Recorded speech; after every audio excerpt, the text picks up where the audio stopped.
آپ دیکھیں سرکار غوث پاک رضی اللہ تعالیٰ عنہ کی والدہ ماجدہ، اللہ اکبر، یہ بیان کرتے میری آنکھیں بھیگ جاتی ہیں۔ میں نے اس کو کئی مرتبہ بیان کیا، توجہ سے سن لیں۔ ہم غوث پاک کی کرامتیں بہت بیان کرتے ہیں نا، ان کے نیاز فاتحہ 11ویں اسی میں لگ گئے، لیکن دیکھیں ان کی ماں، غوث پاک اپنی ماں کے اکلوتے بیٹے تھے، ماں بیوہ تھی، ان کے شوہر کا انتقال ہو چکا تھا۔ غوث پاک رضی اللہ تعالیٰ عنہ کے والد گرامی بہت جلدی انتقال کر گئے تھے۔ سیدنا غوث پاک عبد القادر جیلانی رضی اللہ تعالیٰ عنہ کی عمر ابھی بچپن کی ہے، تبھی ماں نے اپنے سے دور کر دیا، کہا بیٹا جاؤ بغداد پڑھنے کے لیے۔ جیلان ایران میں آتا ہے آج بھی۔ جیلان سے غوث پاک پیدل چلتے ہوئے بغداد گئے۔ یہاں ہمارے بچوں کو گھر سے مسجد نہیں بھیج رہے لوگ، اور وہ غوث پاک کی ماں تھی، جیلان سے بغداد بھیج دی، صبح سے شام کے لیے نہیں، کئی سالوں کے لیے بھیج دی۔ اکیلی رہ گئی گھر میں، بیوہ عورت، حضرت ام الخیر، ان کی تربت پر لاکھوں سلام۔ غوث پاک کی ماں کے نام سے میں نے ابھی ایک لڑکیوں کا مدرسہ قائم کیا ہے، جامعہ ام الخیر۔ ان کی ذات سے ہم بہت امپریس ہیں، دعا کریں اللہ اس میں بہت برکت عطا کرے۔ ماں کی تربیت تو دیکھیں آپ اپنے بچے کے لیے، غوث پاک کو بھیج دیا، 7 سال ہو گئے غوث پاک واپس نہیں آئے، ایک دن بھی نہیں۔ یہاں چھٹیوں کے لیے بچے لڑتے بھڑتے رہتے ہیں، کتنے 6-7 سال کے بعد ایک تاجر جیلان سے بغداد گیا، اس نے پہچان لیا، عبد القادر تم اتنے بڑے ہو گئے، میں جیلان کا رہنے والا ہوں، لیکن بیٹا عبد القادر تمہاری ماں کا کچھ عطا پتہ ہی نہیں، خبر ہی نہیں وہ کیا کھاتی ہے کیا پیتی ہے، کیونکہ اتنا پردہ کرتی تھی کہ پڑوس والے بھی نہیں دیکھتے تھے غوث پاک کی ماں۔ پتہ نہیں بیمار ہے کہ اچھی ہے، صحت مند ہے، کچھ خبر نہیں۔ غوث پاک کو اب ماں کی یاد ستانے لگی، بے قرار ہو گئے کہ ایک بار میں اپنی ماں کو دیکھ کر کیا ہوں۔ پڑھنے کے زمانے کی بات ہے، غوث پاک رضی اللہ تعالیٰ عنہ کہتے ہیں اسی رات کو میں نے سامان سمیٹا اور نکل پڑا جیلان کے لیے۔ کئی دن کا سفر تھا یہ۔ جب جیلان پہنچے تو رات کا وقت تھا، اندھیرا چھایا ہوا تھا۔ غوث پاک فرماتے ہیں میں نے ٹٹولتے ٹٹولتے اپنے گھر کو جب پہنچا تو میرے دل کی دھڑکنیں بڑھ گئی۔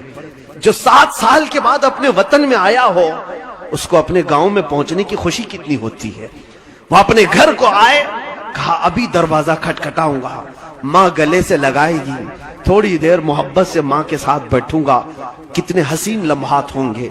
غوث پاک یہ دل میں خیالات لیے آئے اور دروازے کو دستک دیا، اندر سے آواز آئی، کون؟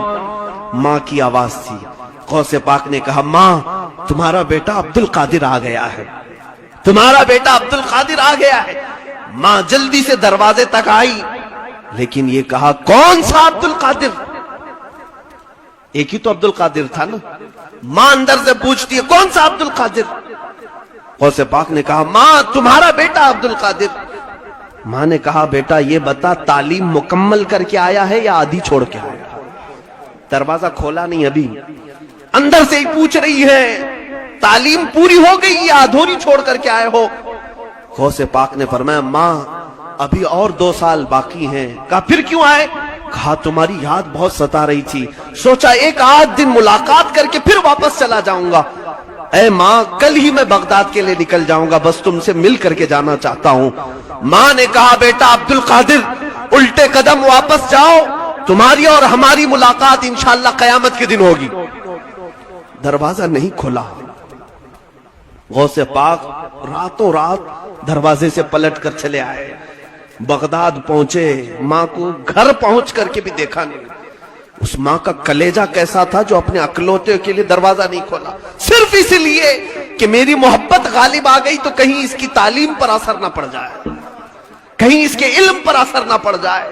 دروازہ نہیں کھولا، واپس چلے آئے غوث پاک۔ فرماتے میں پڑھنے میں پھر مصروف ہو گیا، 1 سال ابھی گزرا نہیں تھا کہ ایک تاجر آیا جیلان سے، تجارت کرنے والا، آ کر کے اس نے کہا عبد القادر تم ہی ہو؟ کہا ہاں۔ کہا 1 مہینہ ہو گیا تمہاری ماں کا انتقال ہو چکا ہے، ہم لوگ جنازہ کفن دفن کر چکے تھے۔ غوث پاک رضی اللہ تعالیٰ عنہ روتے رہ گئے۔ ان کی ماں نے جو کہا تھا بیٹا جاؤ تمہاری اور ہماری ملاقات قیامت میں ہوگی، غوث پاک کی ماں نہیں ملاقات کی۔ آج ہم اپنے بچوں کو یہ سوچتے ہیں ہتھیلی پر رکھ کر کے انہیں ڈاکٹر بنائیں، انجینئر بنائیں، ان کو فلاں بنائیں. ان کو جب تک آپ سٹرگل کرنا نہیں سکھائیں گے یہ کچھ نہیں بن سکتے. آرام طبیعت میں رہنا ان کو سکھا، جو مانگا دلا دیا، گاڑی دلایا، موبائل دلایا، سب چیزیں. پھر آپ چاہتے ہیں کہ ہیرا بن جائے. آپ